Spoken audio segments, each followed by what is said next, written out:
If you've been around for a minute, you've heard a lot about these things called overtones, what I like to call ghosts in the room, according to the late Darrell Bott, professor at Rutgers.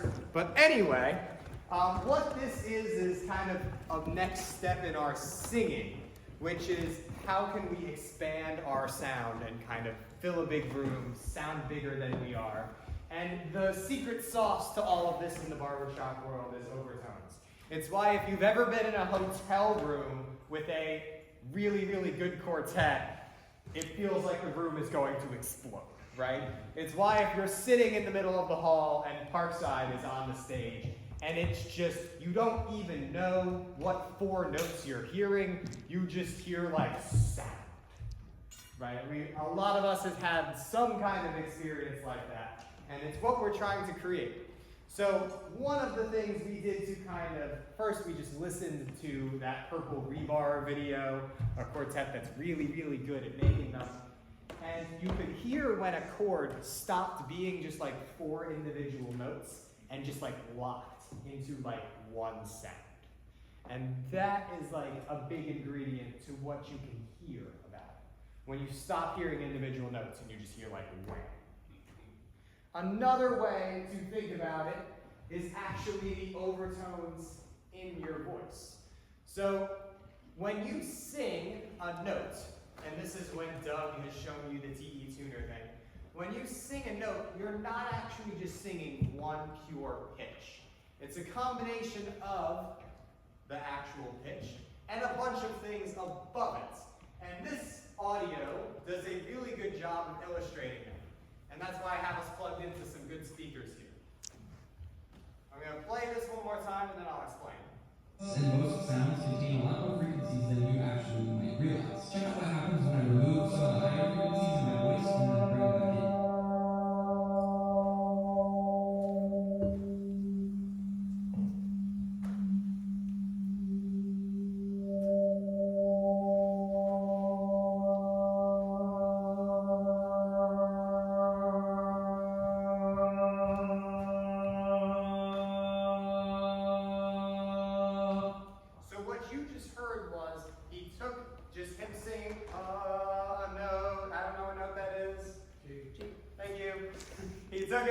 Singing a G and edited out all the sounds that were higher than the G he was singing.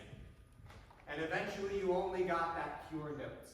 And then when he added them back in, you heard them one at a time. Listen one more time and I'll pause it when it's just the fundamental. Your voice and most sounds contain a lot more frequencies than you actually might realize. Check out what happens when I remove some of the higher frequencies in my voice and then bring it back in.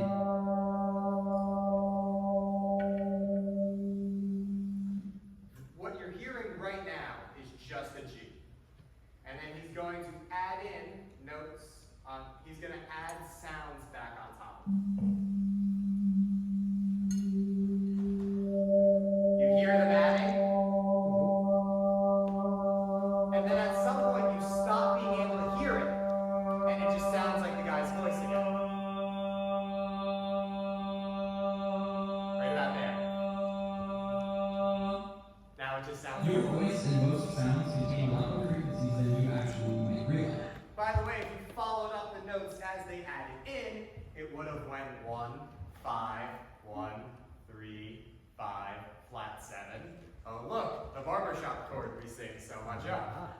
So another way to hear and explain that is over here in the organ. And Mahar is over here in the organ.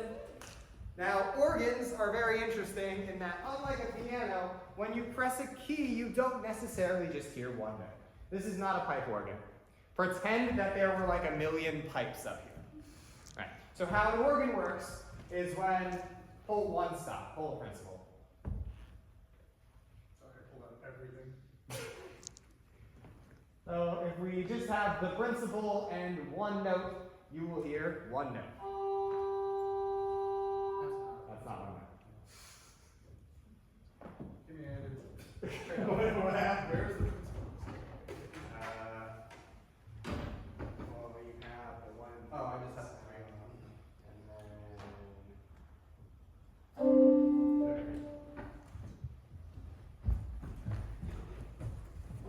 There we go, that's one note. So if you're pressing one key on the organ, there is air going through one pipe, making one note. If Malhar presses two keys, he went for an open fifth. Thank you for reading my notes. Now there are two notes. There is air coming out of two pipes. Yeah? So far so good? Okay. Now organs have these cool things called stops. And stops also add more pipes. So if you pulled another 8-foot and play one note, still just one note, but now air is going through two pipes. If you pull a 4-foot, do we hear the extra notes? Now, he's still only pressing one key, but you're getting the original note and a note above it. That was 8 and 4, right? Do you have a 2? I don't know. Yes. I'll know the next number. Okay, cool. Two. All right, now play one note again. Now there's 3 notes with one key.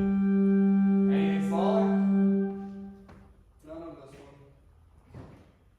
No, just yours. Okay, cool.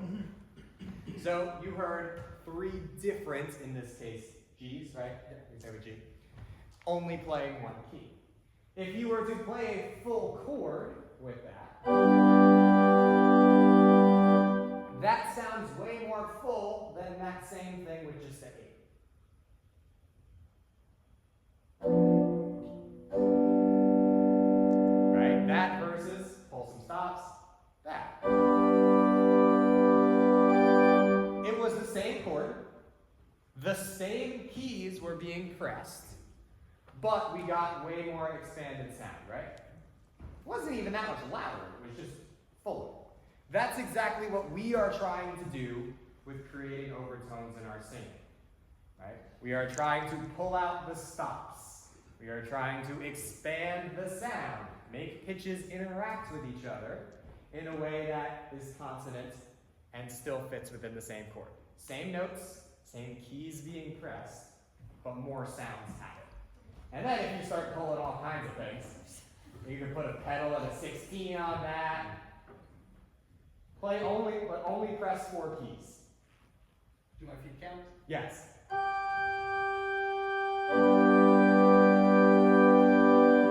Versus that with only an 8-foot out.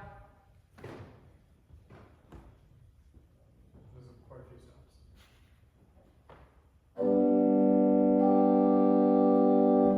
That is the difference in sound we are trying to get when we talk about singing overtones. So hopefully that was just another way to hear and think about it and notice it.